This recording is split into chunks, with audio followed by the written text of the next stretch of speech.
एखाद्या देशावर अंकुश मिळवण्यासाठी दुसऱ्या देशाचं बाहुलं करायचं ही अमेरिकेची जुनी खोड. मात्र इराणच्या युद्धात अमेरिकेचंच बाहुलं झालं नाहीये ना. इस्रायल आणि सौदी अरेबियाच्या जाळ्यात अडकून डोनाल्ड ट्रम्प यांनी इराणवर हल्ल्याचा निर्णय घेतलाय का, या प्रश्नांची उत्तरं शोधण्याचा प्रयत्न करणारा हा पुढचा स्पेशल रिपोर्ट. इराणचा काटा काढण्यासाठी इस्रायलनं अमेरिकेला कसं वापरलं,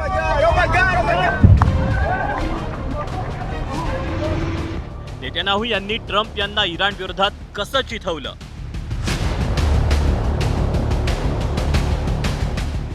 सौदी अरेबियाचे व्हाईट हाऊसला वारंवार फोन का जात होते,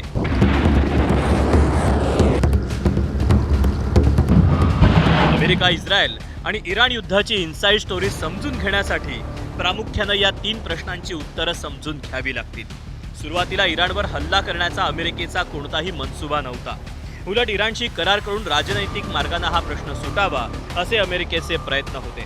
मात्र इस्रायलचे पंतप्रधान बेंजामिन नेतन्याहू हे इराण विरोधात युद्ध पुकारण्यासाठी उतावीळ होते आणि त्यांनी या युद्धात अमेरिकेला देखील स्वतःच्या बाजूने सहभागी होण्यास भाग पाडलं.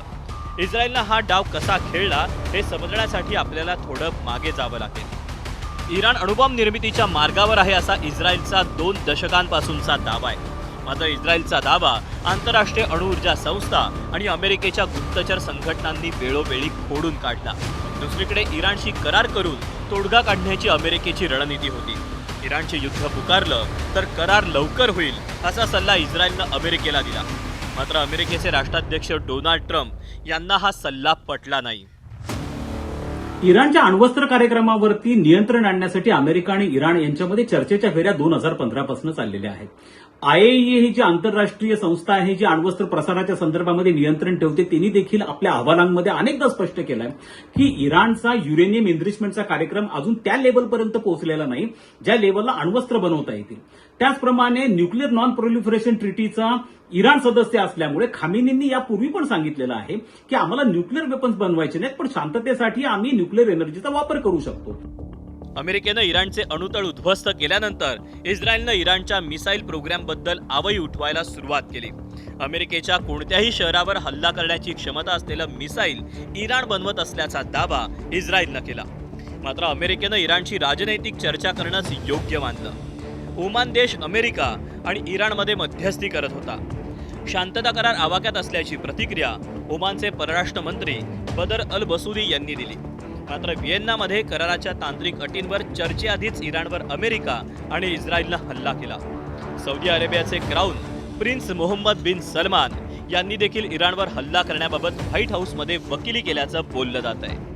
चर्चेच्या माध्यमातून अमेरिका हा प्रश्न सोडू शकत असेल तर अशा प्रसंगी इराणवरती अटॅक करण्याची गरज होती का, हा सगळ्यात कळीचा प्रश्न आहे. आणि मग त्यानंतर अनेक अभ्यासकांचं देखील अशा स्वरूपाचं मत आहे की जे या संदर्भात इस्रायलकडनं पर्सुएशन जे अमेरिकेचं केलं गेलं, विशेष करून अमेरिकेच्या परराष्ट्र धोरणावरती ज्या ज्यू लॉबीचा प्रचंड मोठा प्रभाव आहे, त्या ज्यू लॉबीमुळे अमेरिका आणि डोनाल्ड ट्रम्पनी इराणवरती हल्ला करण्याचा निर्णय घेतला का, अशा प्रसंगाचं किंवा अशा प्रकारची चर्चा ही आता अकॅडमिक सर्कलमध्ये देखील मोठ्या प्रमाणावरती व्हायला लागली.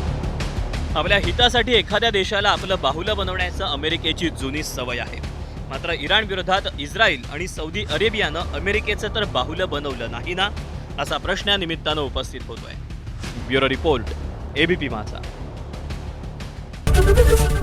ABP माझा, उघडा डोळे बघा नीट.